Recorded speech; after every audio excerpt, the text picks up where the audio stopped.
So good morning, everyone, from another lovely sunny day in Dorset. I hope you've all had a marvellous Easter. Mine has considered continual debate of actually how much revision time is enough time. Needless to say, there's never been enough done.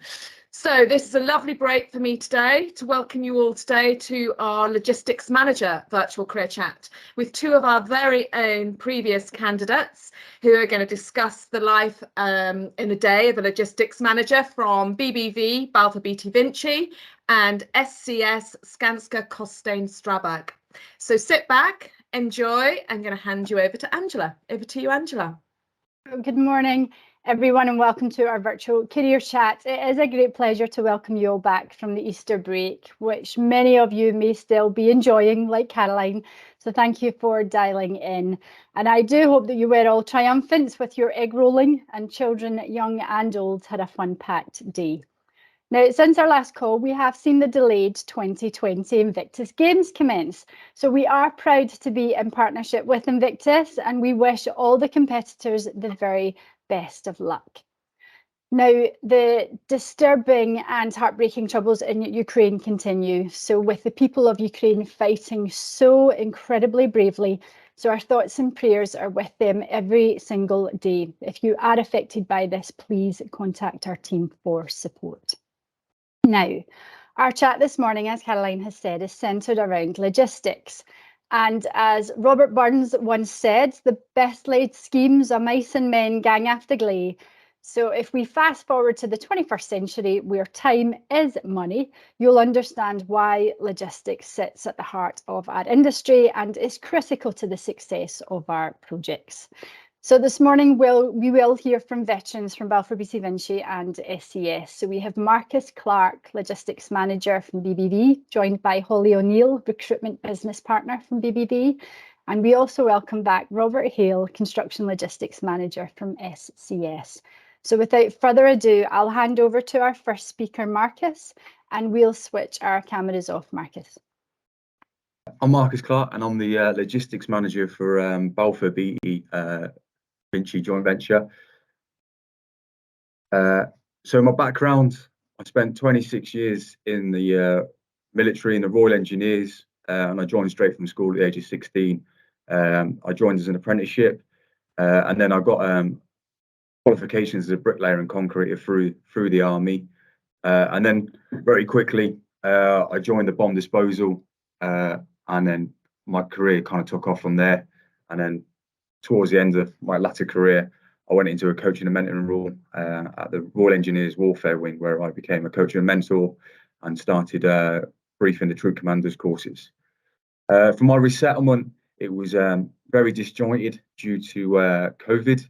So I almost lost my resettlement. I didn't want to do it virtually, and I wanted to be in a classroom with people. So I delayed all my resettlement pretty much to the last 5 months of my time in the service. From there, then I joined on with LinkedIn, started doing that from the CTPs, and that was instrumental into me connecting with BuildForce. And this is the journey of my transition from the military into civilian street. I used my LCASs to get my Prince 2, Agile and APMQ. Construction career before joining BBV, predominantly just engineer mat tasks. So refurbed the school in Jamaica, built rapier sites out in the Falklands, as well as other construction sites out there. I've developed 2 private houses in conjunction with other people. And then I joined the Balfour Beatty as a logistics manager. Qualifications that I think were relevant was my bricklayer and concreter trade skills. Obviously my Prince 2, I've done the construction logistics practitioner's course, and then some of the qualifications I brought with me were my ILM level 7 leadership and management, as well as a plethora of coaching and mentoring. My transition path then, I think, is quite different to most people's. I've been very fortunate.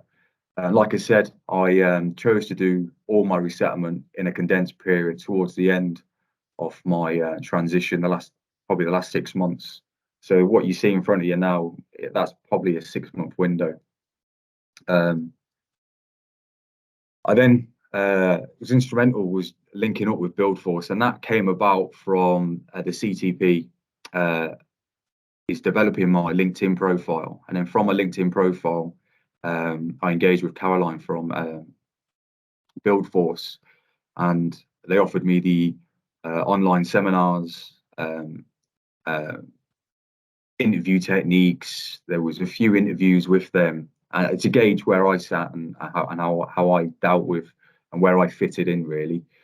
From that, they assigned me a mentor, Peter Rigby, and from there we engaged regularly over the month. And normally, at last Friday of every month, Pete would take time out of his day to speak to me, see how my resettlement was going, offered me advice, and almost guide me.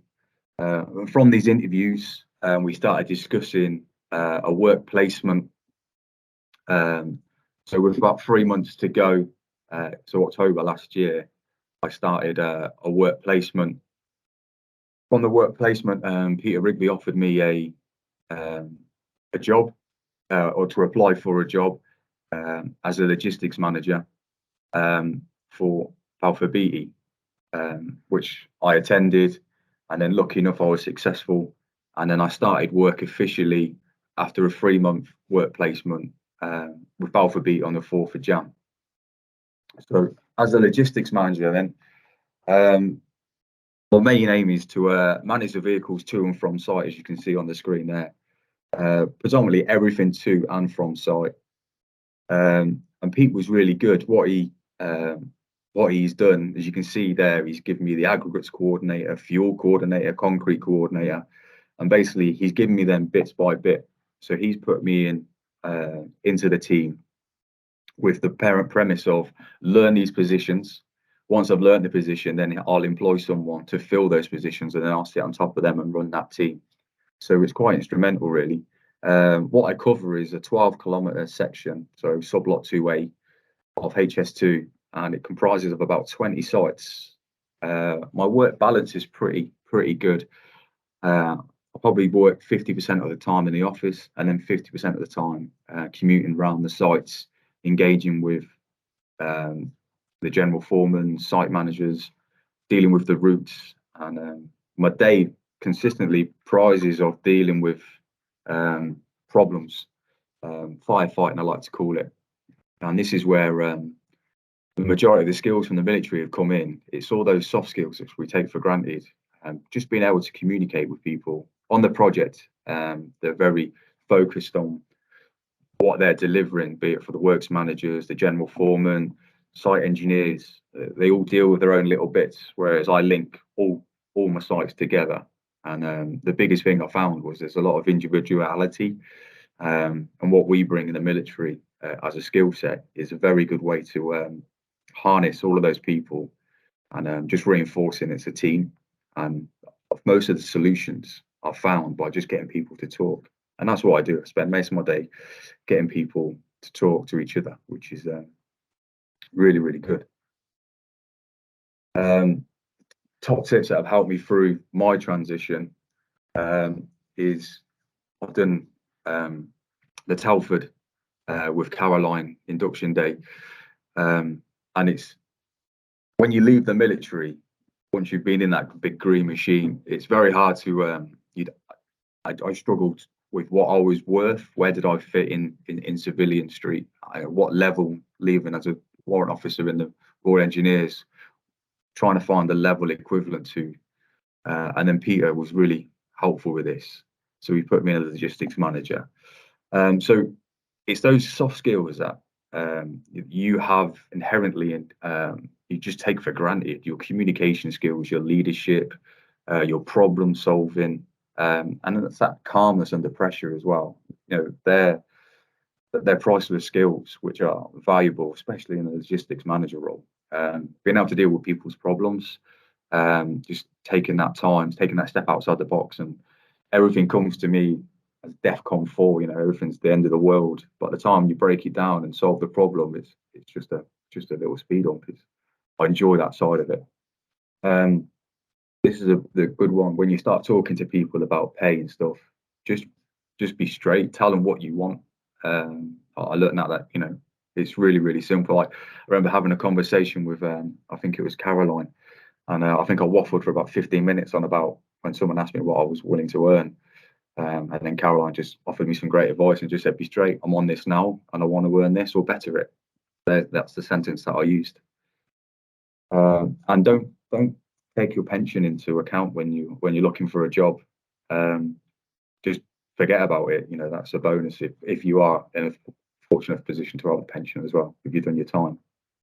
The biggest thing for me was networking. Massively invest in LinkedIn, and that's how I engage with BuildForce. And I'd never heard of BuildForce prior to LinkedIn, and I found it quite hard to understand that the skills that they offered me was all for free, and the tutoring, the mentoring, the symposiums online. They offered you so much. It's invaluable. So invest in LinkedIn, create your network, start linking with people in the jobs that you want to go to. The military, and you can't. It's such a big family out there. So especially if you can speak to ex-military. And again, the best thing about LinkedIn is once you link to someone, that opens up a whole nother web, and you just keep linking. And even in this job now, I've been in the job since October last year. Because I've got Balfour Beatty linked on my LinkedIn profile now, as a logistics manager, probably get a job offer a week through, which is good. Being at the induction day over at Telford, I had quite a few CVs handed to me, and just make sure that you turn your CVs around so that they're civilianized. So hand it to a non-military person to read, and if they can understand. And we're really good at sticking acronyms into everything. Sometimes people just don't understand what they are. So if you can get a non-military person to read it. And again, your key, a lot of them I know one guy was a search engineer and he put his key skills as a searcher, but they're not his key skills. His key skills are his communication, his leadership. They're your headers. That's what you should be hitting your CVs with. And don't be put off by applying if you don't have the qualifications. So I don't have a degree, but I do have the ILAM level 7, which is obviously better than a degree. And I think if you can demonstrate that and put it in a covering letter, that will certainly get you through the filter or the sieve, so to speak. And the big thing that helped me, especially in one of my interviews, was I researched the company values, ethos, and some of the open source documents. I knew I was going into logistics or applying for the logistics manager job. So I just looked at some of the abnormal loads, etc. And looking up, one of the questions was about it. And I was able to verbate back to the interviewee their policies and their ways, because I've just spent a bit of time doing research. And that's my time. Highs are absolutely massive. I mean, it was quite scary for me. I haven't been left from school. I'd only ever done 2 interviews in my time. The first one was for the army. Could I do a press up? Could I do a sit up? The second one was with Pete Rigby, applying for Balfour Beatty. So 2 interviews, 2 jobs. But I haven't looked back. Thoroughly enjoy the job. It's exciting. I get up every morning wanting to go to work, and I don't think I could say that about the army. So, the grass isn't always greener on the other side, but for me, it certainly is. I'm glad I did my time, but I wish I'd done it a bit sooner. So obviously you've just heard from Marcus on his story. So I'm just going to give you a bit of a more broad view on Balfour Beatty Vinci, who we are, who I am. So we are basically a joint venture, which I'm sure a lot of you have probably seen boarding, things like that when you've been driving around, and we are working in partnership with HS2 to deliver a section of the project. So we are a very long established joint venture. We've been together in a relationship, I suppose you could say, for around 30 years. and one of our first projects together was actually the Channel Tunnel, which a lot of people don't know. We are two global leaders in construction, Balfour Beatty being the biggest in the UK. I know it's pretty much a household name. Vinci, not so much in the UK is known, but Vinci is actually a world leader in construction and concessions. So two kind of, I suppose, giants of the industry come together to help deliver this giant project. So we are working on the project from Long Itchington Wood, which a few of you may know is Leamington Spa. So just outside, named after the giant wood that we are actually tunnel boring under. I've listed a couple of facts on the screen there for you, just to kind of give you an idea of the scale of what we're actually working to. So we are, as I say, Long Itchington Wood up to a place called Handsacre in Stafford. That is 90 kilometres, and within that 90 kilometres we are looking after the points on the screen. So 37 viaducts, 72 overbridges, more than 34 cuttings reaching 30 kilometres, 56 culverts and underbridges, 63 embankments reaching 30 kilometres, and we're also building 4 motorway crossings requiring box structures and 6 interfaces with rail that already exist. So we've got a lot going on. A lot of people actually say this is probably more like a highways project at the moment, because it is quite a while until we actually reach that rail interface point, but that is what we're doing currently. Now, our structure, we, as you can imagine, 90 kilometres is quite a lot of site for one person to, I suppose, be custodian over as a director. So we have split ourselves into 8 separate sublots. These are effectively 8 mini projects in our £6 billion total, and they are run by a construction director and project director each. And then we have what we call our enabling functions team, which overarches and supports them to deliver this project. So splitting down so everyone can basically have their little areas. I say little, they're all very large, to get the job done. So what do our logistics team do within that 90 kilometres? So I asked our head of logistics, Matt Taylor, to provide some facts, so you can kind of see the scale of this in relation to actually what logistics do. So per month, they have 32,000 deliveries, which is an incredible amount. And these are over 80 access points. And kind of how Marcus obviously touched on before, these are just a couple of things out of the multitude of responsibilities that our logistics team actually take ownership of. So we have vehicle movements, supply chain compliance, transport of plant and equipment, abnormal loads, site access assessments, forecasting, we've got road cleanliness, aggregate haulage and plant crossings. Now, this is a very different project to ones that even seasoned logistics managers have worked on. So things like road cleanliness, they are obviously on a list for everybody, no matter what project.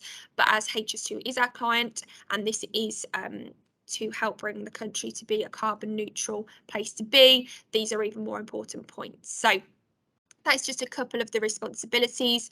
And to give some context to the wider logistics team, we have our head of logistics, who is responsible for the logistics team, which we're talking about today, but we also have our traffic management and aggregate teams also. So they all intertwine, they all work together as an enabling function, but then they have their specific geographical locations that they look after, such as Marcus down on sublot 2A. So that's our team in a very broad nutshell.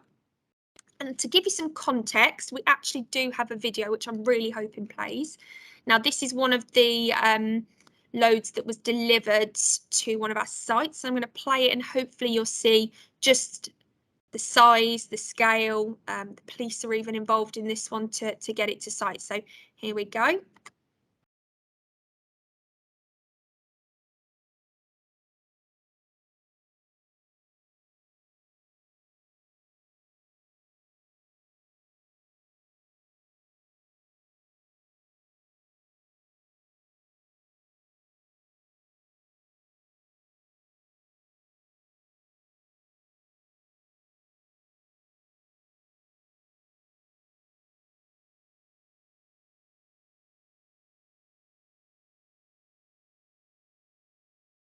So not your average evening. on that one. So this is just obviously one of the large loads that was delivered, that the logistics team are responsible for getting to site, are instrumental in, and it just gives a bit of an idea visually, because it is sometimes very hard to understand the scale and the size of the project that we are delivering. So we are amongst a number of other joint ventures delivering HS2. We are actually looking after one of the largest sections of this project. We will be here until around 2026, at which point we will either hand over or continue.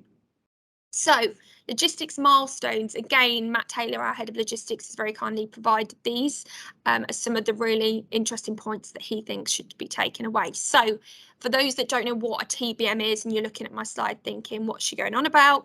A TBM is a tunnel boring machine. We have tunnels which are being bored as we speak on this project.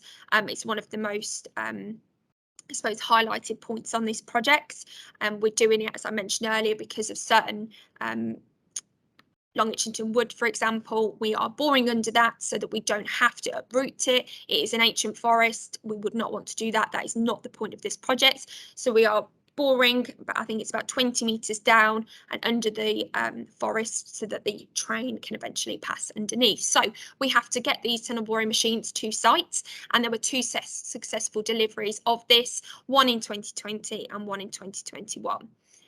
These come in segregated pieces, and then they are built on site. I think one of them came from Europe, so that is a massive feat. We've got international logistics involved in there, and we've had two come over, so that was a massive milestone for logistics. I think the third point is incredibly important.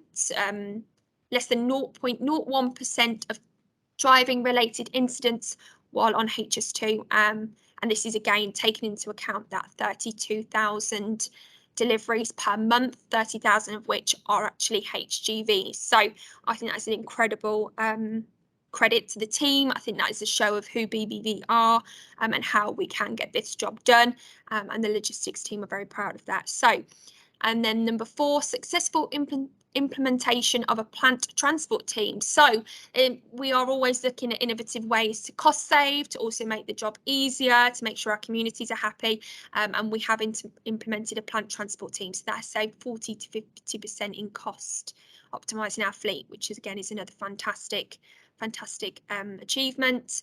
And then last little point, successful implementation of a customs team since leaving the EU. So we obviously left the EU while this project, I suppose, was coming into its own. So we have implemented a customs team who are helping go through that international logistics element here. So these are all things people have implemented. People come together, they get these ideas to the table, and they see which is going to be best for our project. So everybody is involved in this. And this is just a snapshot of, I suppose, our logistics roles. I know we've talked about logistics management, Marcus being one of ours on this project, but logistics covers a whole host of things. So we have our logistics managers, we have transport managers, transport planners, concrete logistics coordinators, we have supervisors that could cover the aggregate, the concrete, logistics, duty access managers, and then we have our aggregate supervisors. So again, give you an idea of the scale of this project and what we are offering. We are, I think it's able to fill Wembley Stadium twice over with the amount of concrete we will be using on this project. So it is a lot of logistics to be organised, to be thought through. So that again is another good visual representation of what we are doing. And why BBV? Obviously, this is an opportunity for you to know who we are, what we do. I've talked about the fact that we are a long-standing joint venture. We are two of the world's leading construction companies, variety of different things we do, from civils to build to facilities. But who are we on this project? So we are a fully diverse team. We have smashed through quite a number of targets with regards to creating that diverse team. We have over 20%, I believe we're at 25% females on this project at the moment in most teams, which is an incredible feat. I think the industry norm is around 11. So yeah, we're quite considerably above that. Logistics is the backbone of production. So That's why logistics on this project, nothing can be done without this team. They are an incredible resource to us, and there's so many of them across all these sites that collaborate and help us achieve what we need to. Obviously, we're here talking with BuildForce, ex-Armed Forces personnel. We have a whole host of people on this project, all from different elements of the Armed Forces, all in different roles. From my first day on the project back in 2020, straight away I could see that logistics was an area where we had a multitude of ex-Armed Forces personnel already on the project. It was also something that people were actively looking for within CVs, and I think within my first week or two, a logistics manager role was the first one I filled, and it was a gentleman from the Armed Forces who joined us. So it was something straight away I knew that this was going to be for this project. So it's really good to highlight that point. We are a really good central location. I know often when you do leave the Armed Forces, you're thinking, where am I going to settle? Actually, what's going to make my life easier? Marcus touched on work-life balance. We want that to be here. We don't want you to be blood, sweat and tears for this project. You have lives outside of it, and we think our central location is actually a massive bonus for this. So for those that you may know, Coles Hill, that is, I suppose you could say, the hub, straight off the M42 and the M6. And then, as I mentioned, we have our sites from Leamington up to Stafford. So really central, really easy locations to get to. A variation in works. I've said we're predominantly, I suppose you could say, a highways project at the moment for the phase we're in, but we cover so many things. So I mentioned we've got culverts, bridges, earthworks, we cover it all. And what's very unique is we actually adopt a predominantly self-delivery model. For those of you that don't know, that means we are not subcontracting out everything. We are actually doing a massive proportion of this works ourselves, and when we reach our full capacity, we will be directly employing circa 2,000 people on this project, and that is not including our labour force. So that gives you an idea of how many people are here, how many diverse people we're going to have, and how we're going to deliver. And just the bottom point is our grow your own. So Marcus touched on, he had the 3 months placement here. That's just one way we want to kind of, I suppose, grow your own. We want people to come, we want to develop them, and we want to promote them. We want people to be here and to be able to go through their career with us. We're here for a long time, and we're happy for people to be with us for that whole 6 years.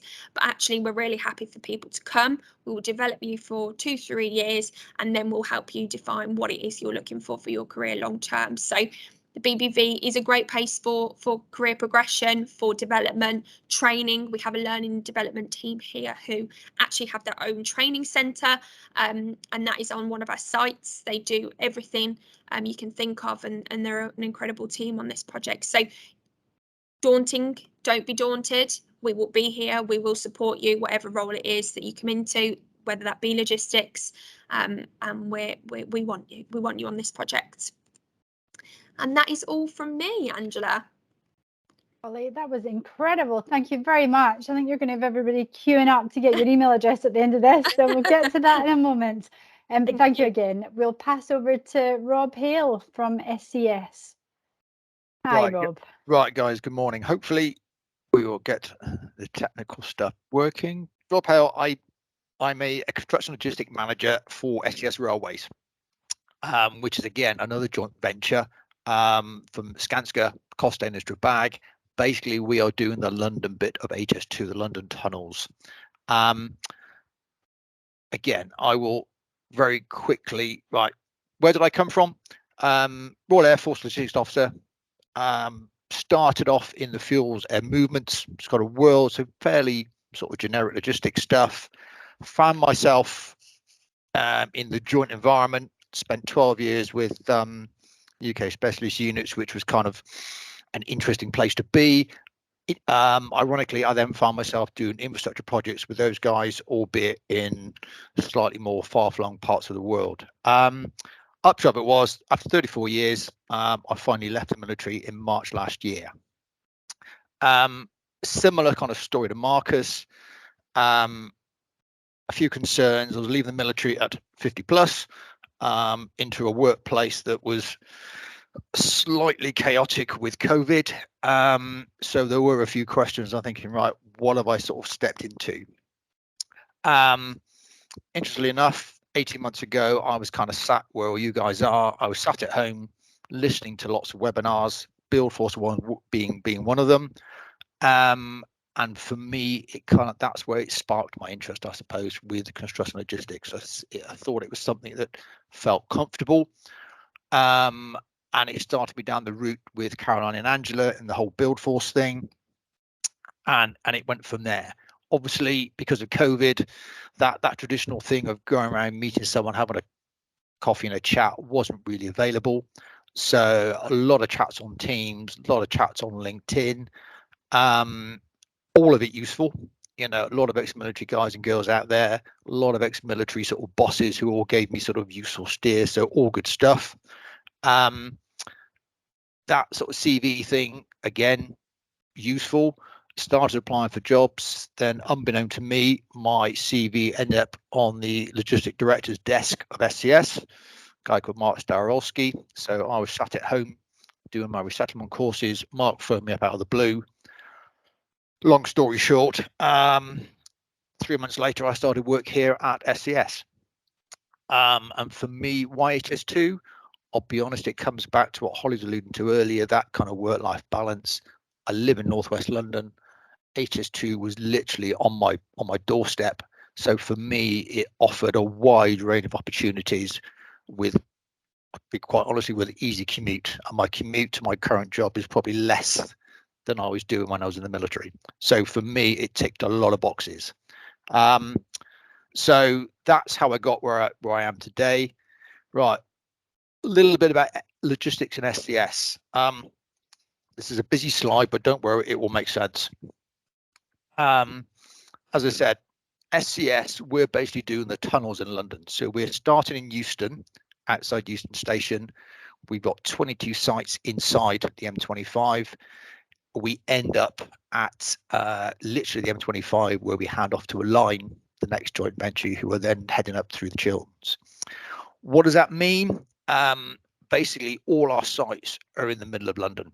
So that brings with it sort of logistics and challenges. I'd say everything's tunneling. The guys already alluded to TBM, so we're currently in the process of putting 6 TBMs into central London, which is a challenge when you see the size of the vehicles. We're having to do that at 2 o'clock in the morning in central London, having to take down traffic lights, road signs, all that good stuff. And also the other big constraint we have is we can't use HGVs. All the local councils are very sensitive about having big trucks on the road. So for us in SCS, it's all about the rail.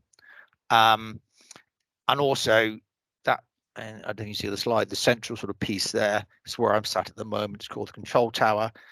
It's something slightly revolutionary within the construction industry in that we're trying to have central control of logistics, which is not something the industry has always been good at.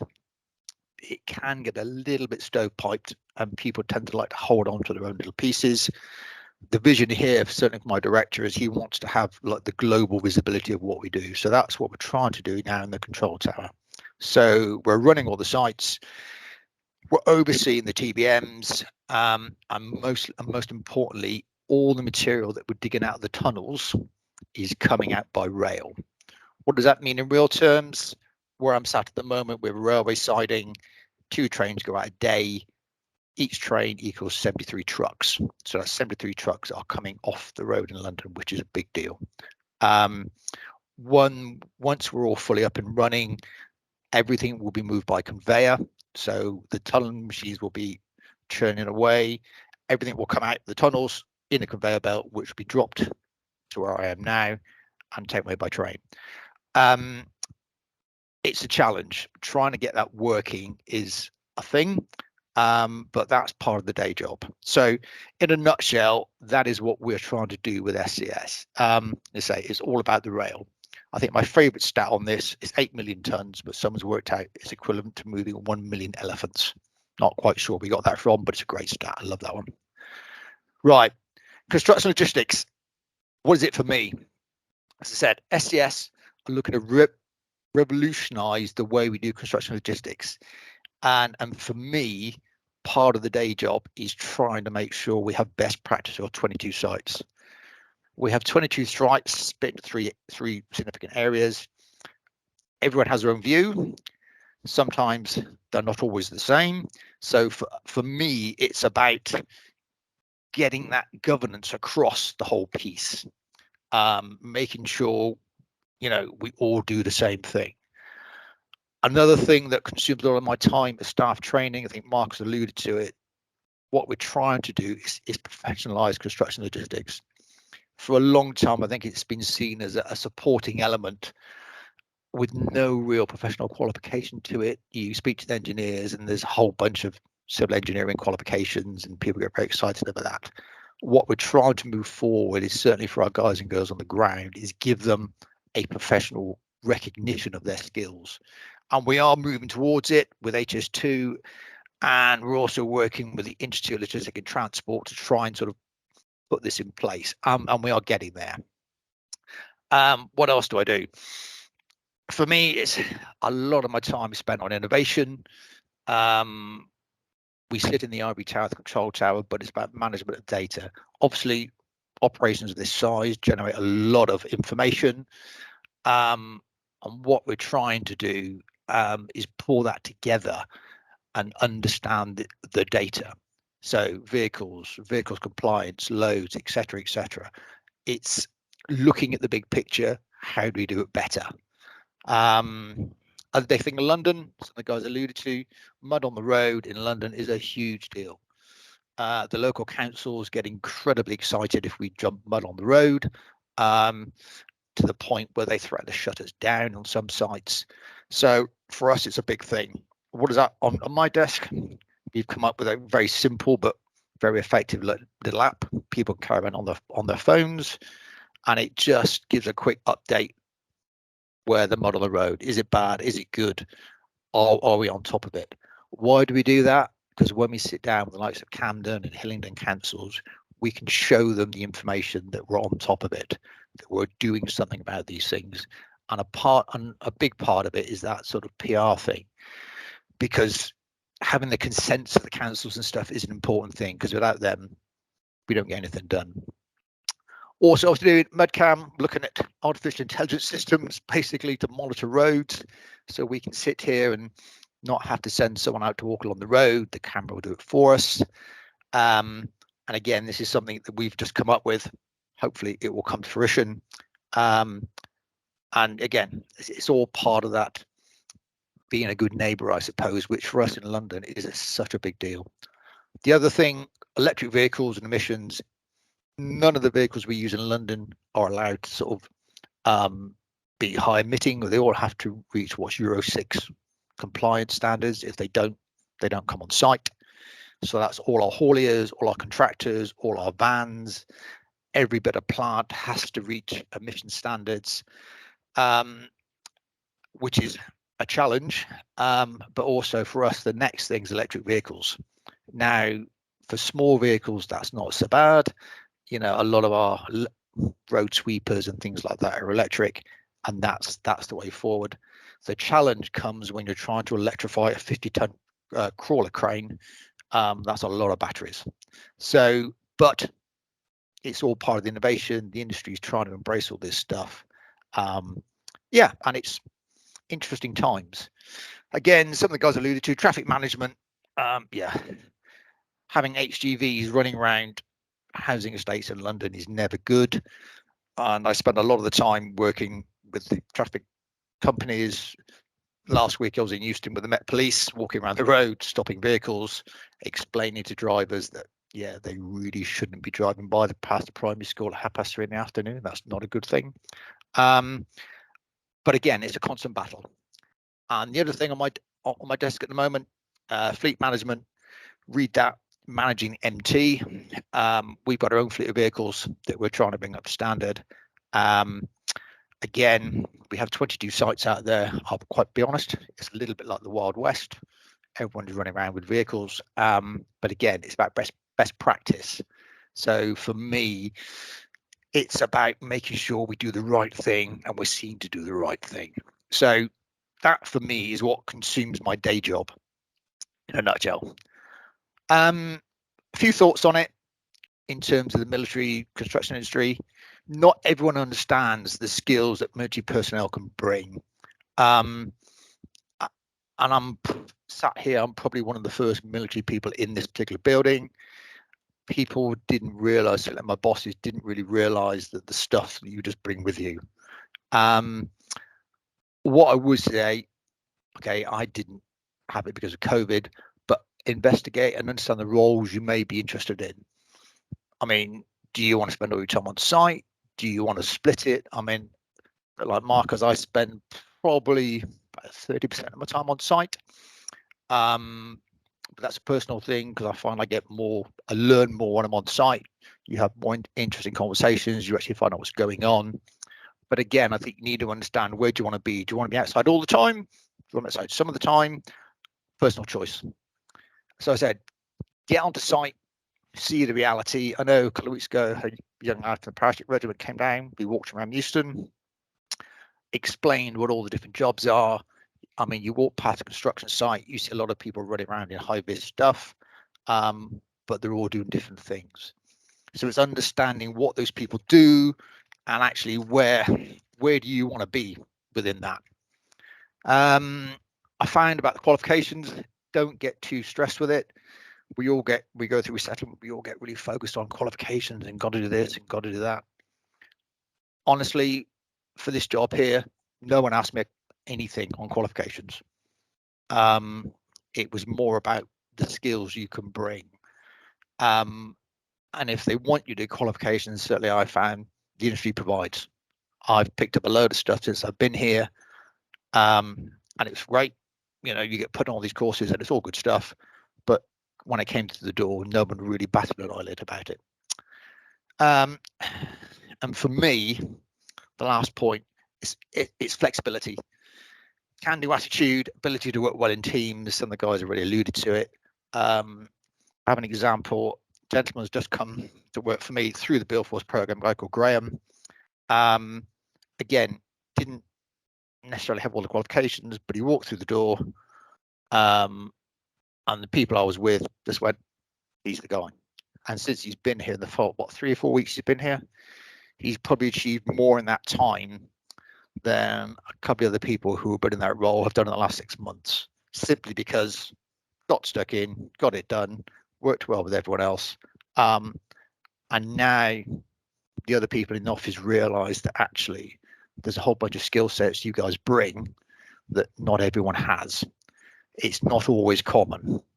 So don't lose sight of that. Right. A few thoughts, and again, this is just my view, so please don't take this as gospel. Frustrations I found when I came in the industry, some of the previous qualifications I had from the military, the construction industry just went, nah, computer says no. So I had a bit of frustration with CSE cards and all that sort of stuff. Got round it eventually.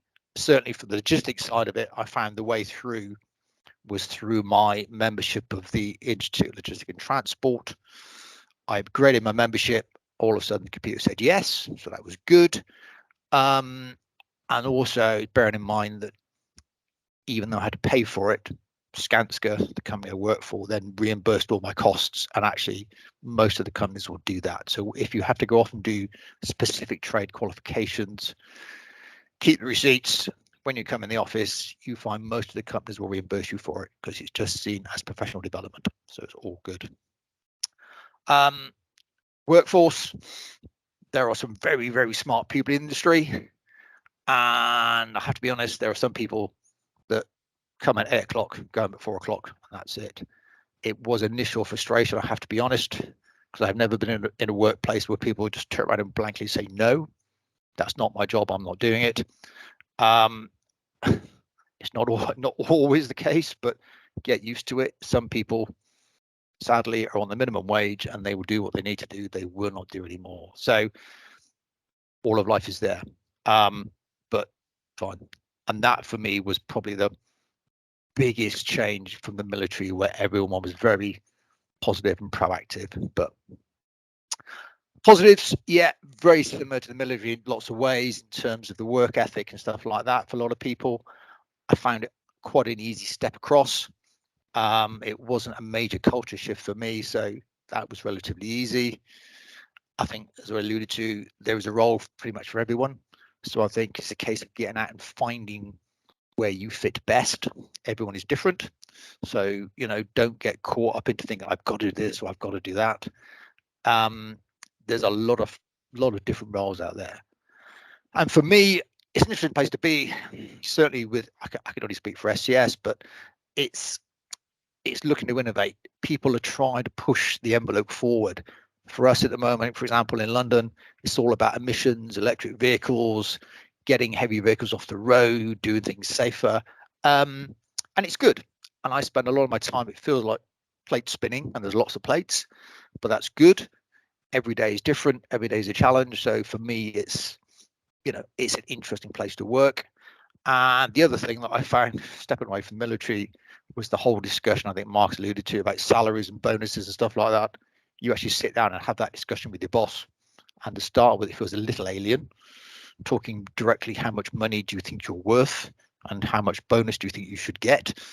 You get over it, believe me, but it's fine.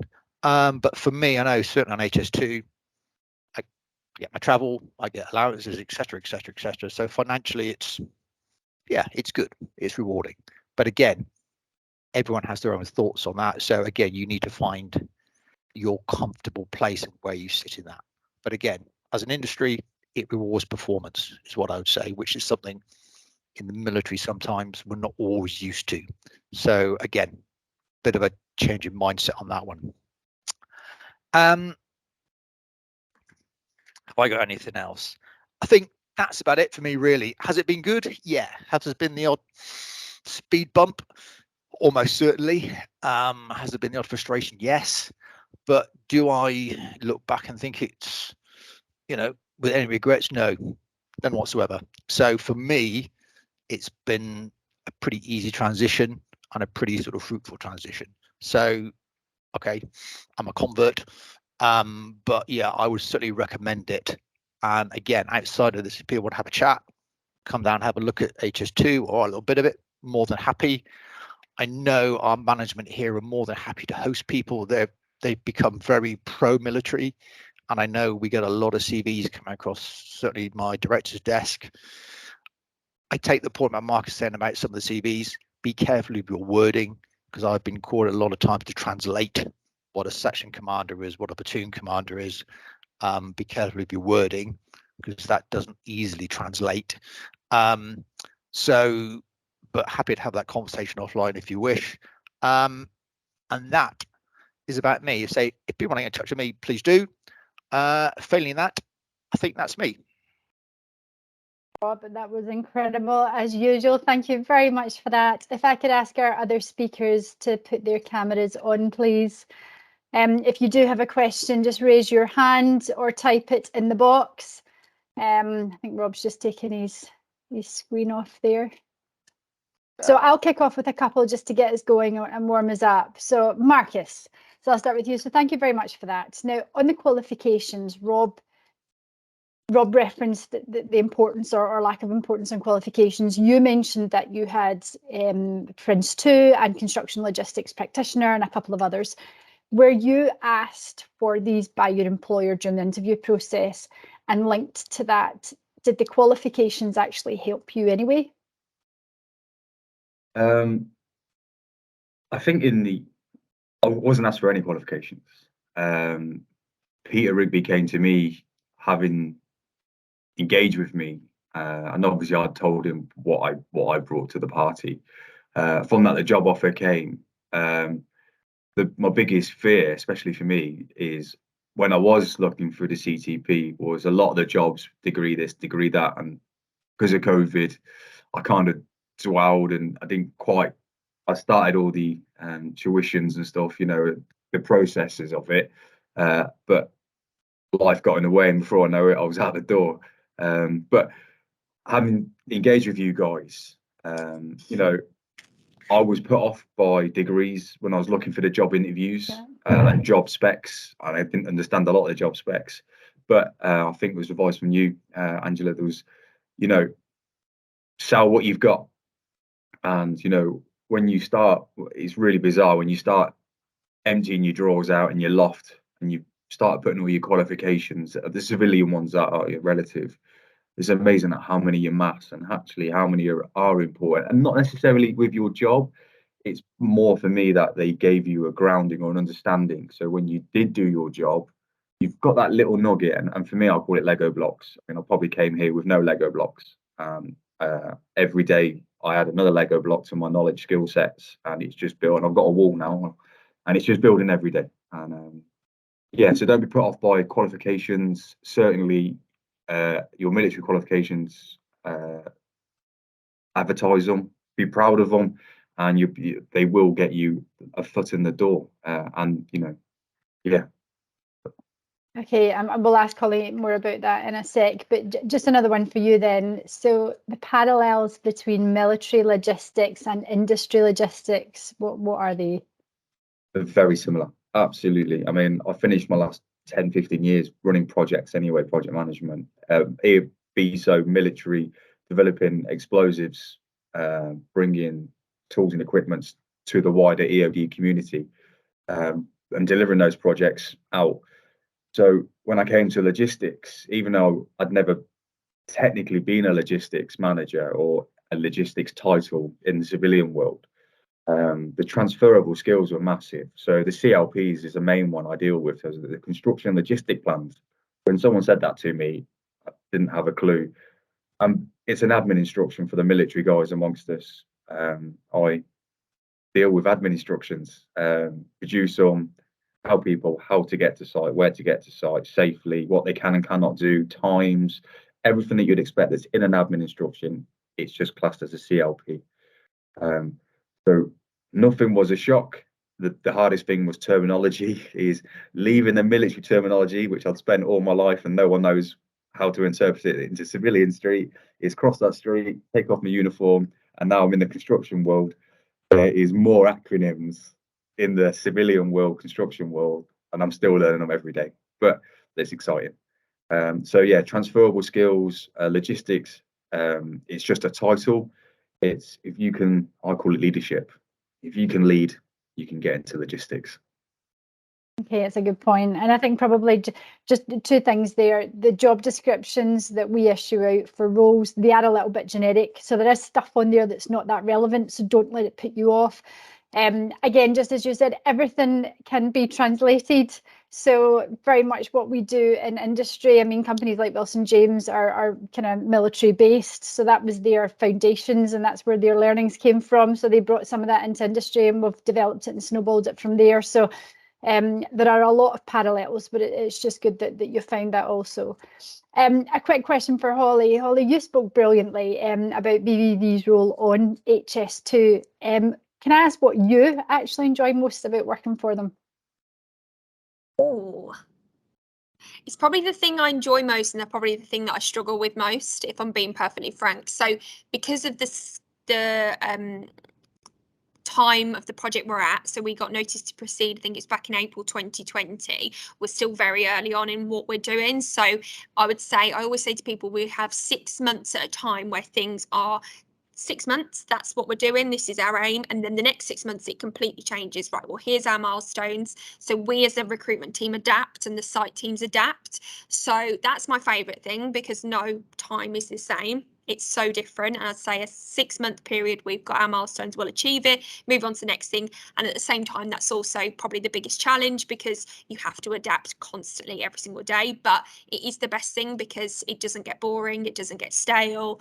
I was just literally, when Rob was speaking, I was looking out the window and we've got a site going up now, and I'm like, that wasn't there 3 days ago. So it's literally as quick as it is like that. So yeah, the transition every day is different, every single month's different. That's the challenge, but that's also the best thing about it. 100%. Fantastic. And just one thing that you mentioned, your diversity starts are very impressive. Yes. So what do you think the draw is for women into BBV?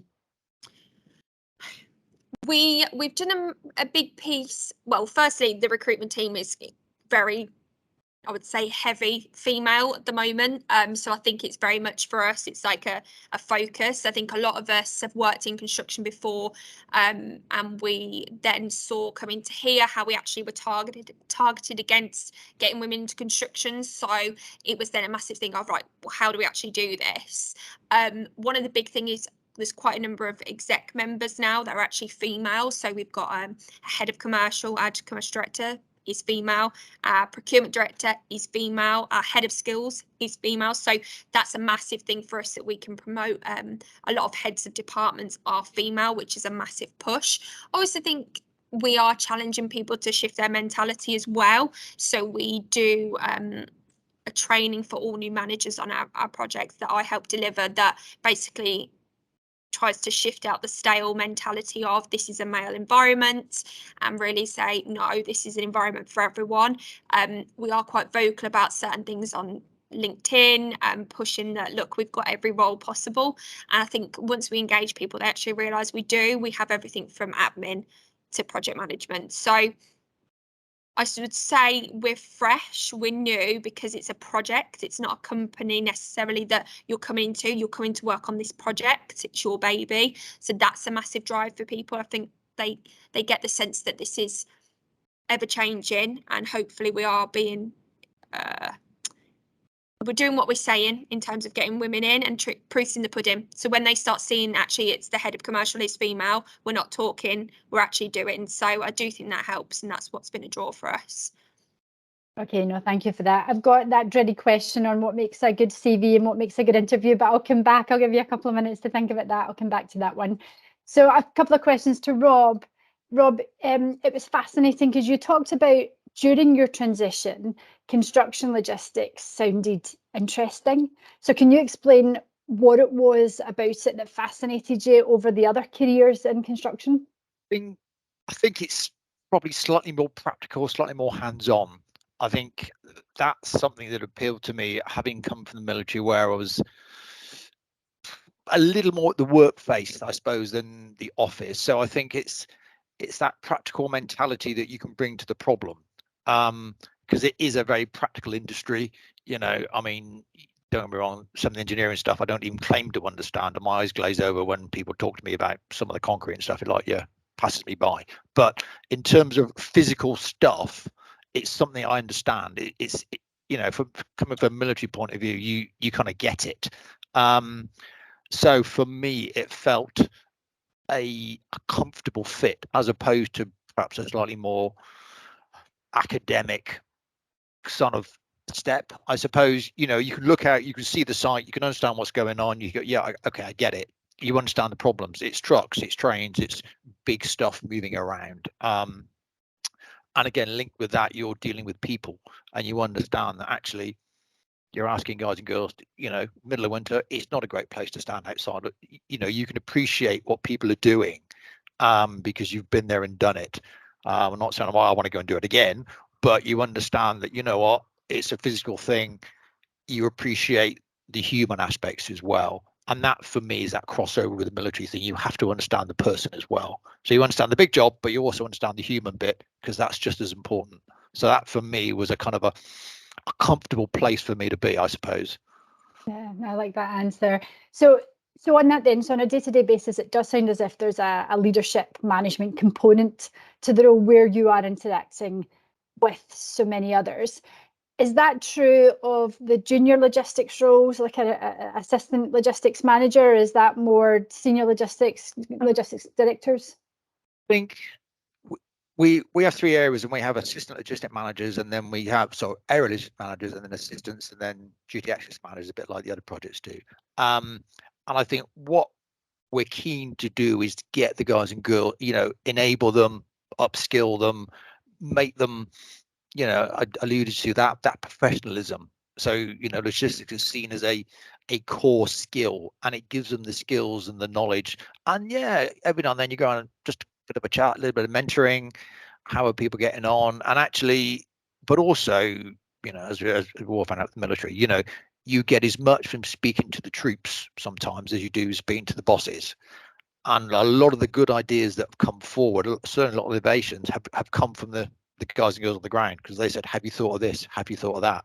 So it's that, I don't know, it's the soft skills, it's the speaking to people, it's, you know, but also there's a leadership thing, because sometimes, you know what, you've got to get out of the ivory tower, you've got to go and speak to people, because it's all very well sitting on a screen and Teams is all great, but you know what, you probably get more from a cup of tea and a chat with someone at the gate than you do staring at a Teams screen. So for me, that's equally part of the job and also part of the leadership thing.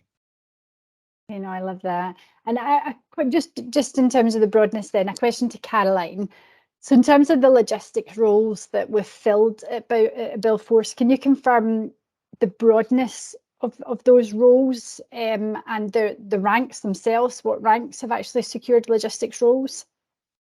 Yeah, I mean, it's a common thread that with all the joint ventures on HS2, we have placed logistics, and we've placed, like you're talking, assistant logistics up to very senior logistic managers, ranks, you know, warrant officer, beyond.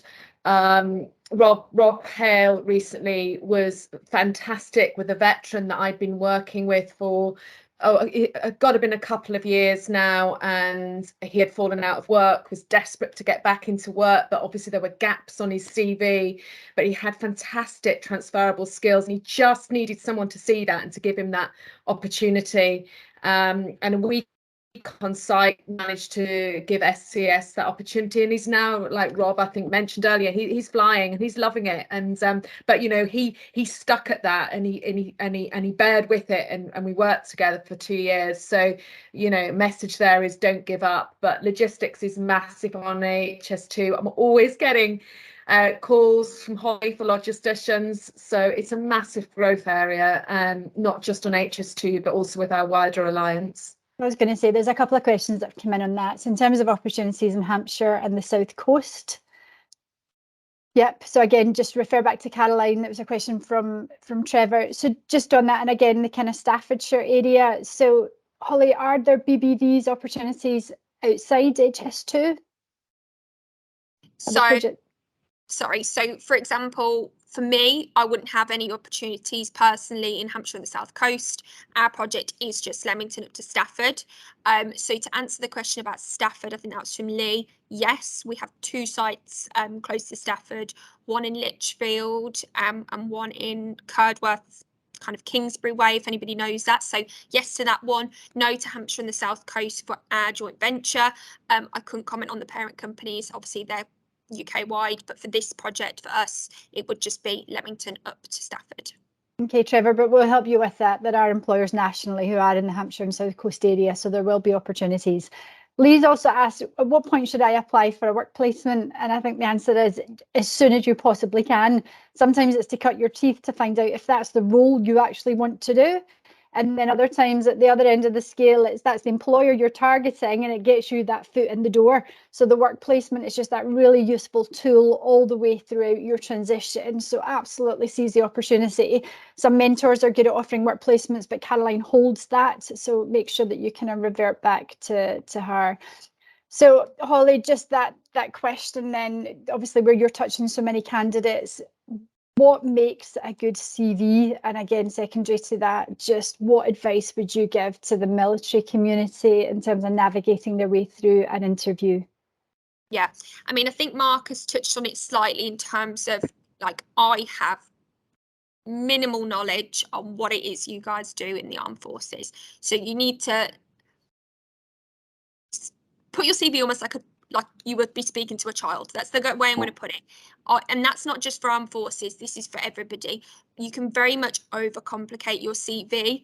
Keep it simple. When you've got joint ventures like ours and what Rob's working on, there are so many vacancies and there are so many applications. The best kinds of applications are the one where we look at your CV. It is concise. You haven't listed 10 bullet points under every single job you've done. You've given a clear indication of what your title is, when you were in that position, and what your key accountabilities were. So I don't need to know what you did day to day. I don't care. What I care about is what you delivered by doing that. So I did X, Y, and Z, blah, blah, blah during my day. That's in your head. To why I did that was I needed to achieve this. So I achieved X amount of deliveries in the period of 2022. Between March and April, I did this. That's what I want to know. So basically, keep it simple. Tell me what you achieved, what your responsibilities were. I think a key point on this leadership element, it's not for everyone. Not everyone wants to lead. But if you have, tell us who, how many people. Again, keep it simple. I don't necessarily need to know what ranks they were, what roles they were. Just tell me, for the period of this month in this role, I managed 10 people. They reported to me directly and we achieved this. Simple. And Matt's just put a point. And then on the interview itself? Yep, the interview, again, I hate interviews and I'm in recruitment. I find them stressful. I find them nerve-wracking, even though probably to meet me, you'd think I wouldn't find them nerve-wracking. I do. So key bit of kind of, I suppose, advice, everyone's human. Like, you don't sit in front of Marcus, you don't sit in front of Matt and be like quaking in your boots. These are people that need to have people on this project and they want you to do well in your interview. They don't want you to do badly. They need to fill their positions. So remember, they're human. You need to always think, have I actually answered that question? I'm guilty sometimes of talking a lot until I get to my answer. Just think, have I actually answered that? If you haven't, be honest and say, I don't think I've answered that. Let me start again. You can always pause as well. I know people find it uncomfortable with silence, but silence is okay. I personally don't mind if someone would pause in an interview with me. I know they're thinking. You don't have to just constantly spew. So pause, think on your answer and say, I'm just going to think on that for a sec. Then you can answer. And if you feel like you've talked a lot and then you haven't answered it, say, I'm really sorry. Let me rephrase that and re-answer it. So that's always a massive point. People are human. Answer the question, take your time and make sure you ask your questions. BBV should be selling themselves to you. SCS should be selling themselves to you. It's a two-way street. So they're the three key parts of advice, I'd say. Okay, perfect. Thank you for that, Holly. A quick question to Rob then. So you do sound like you have really, really settled at SCS and in this role. Can I ask what makes them so good? What makes them a great employer? I mean, it was interesting. Before I came to SCS, it was one of those strange weeks. I got offered 2 or 3 jobs in the same week, which was kind of unusual, not quite expected. I know I spoke to Caroline, and for me, it was the feel of the company, I suppose. The people I spoke to, the ethos. I don't know. There was something about it. It just felt comfortable for me. I can't quite put my finger on it, but since I've been here, it's kind of the mindset. And I'm not saying it's not all perfect, but for me, it's the innovation. It's we're not just sat back. People are trying to push the envelope. I'm not saying we always get it right, because we don't, but it's an exciting place to be, and they're trying to drive the industry forward. And for me, leaving the military, I think I didn't want to just sit there and sort of do my time. It was about, we are trying to sort of innovate, trying to develop stuff. Some of it may work, some of it may not, but it's not quite Google, but it's quite a dynamic place to work. But as I alluded before, it's also linked to that real life, practical, we're building stuff. I look out the window, there's a conveyor belt being built as I speak that's going to dump all the material into the rail yard. So for me, it ticks all my boxes, I suppose. It's and also going back to that military thing, there's a little bit of sort of banter dynamic in the office, which is good and it feels comfortable. So for me, it was kind of the whole package, really. I suppose it just felt a good fit for me. So that's why I jumped where I did. Yeah, and that is a good answer. It's just it felt right, and sometimes that's really what it comes down to. Yeah. Okay, a final question to both you and Marcus. So, what words of wisdom would you impart to those service leavers just about to make the jump, or perhaps a little overwhelmed or questioning if logistics is for them? What would you say to them? I don't mind if I go. I mean, for Rob me, first, I yeah. think it's, don't be afraid to pick up the phone or try and speak to people. Like myself and Marcus, and pretty much everyone I've come across, everyone will find time. So don't be afraid about hassling people. I'm more than happy to have 5 conversations with someone if it ends up in the right place. I mean, Caroline alluded to Graham earlier. Graham came in for a chat before his interview. 2 weeks before, we came down, had a long chat with him, explained what we wanted, what the role was. He then came back for the interview. He was all over it. People, don't be afraid to ask. You know, we would rather get the right person. If it means we need to mentor or coach them before they get there, do it. Why not? You know, as you said, we're to the military people, you're pushing on an open door, so don't do yourself down. Great advice. And Marcus?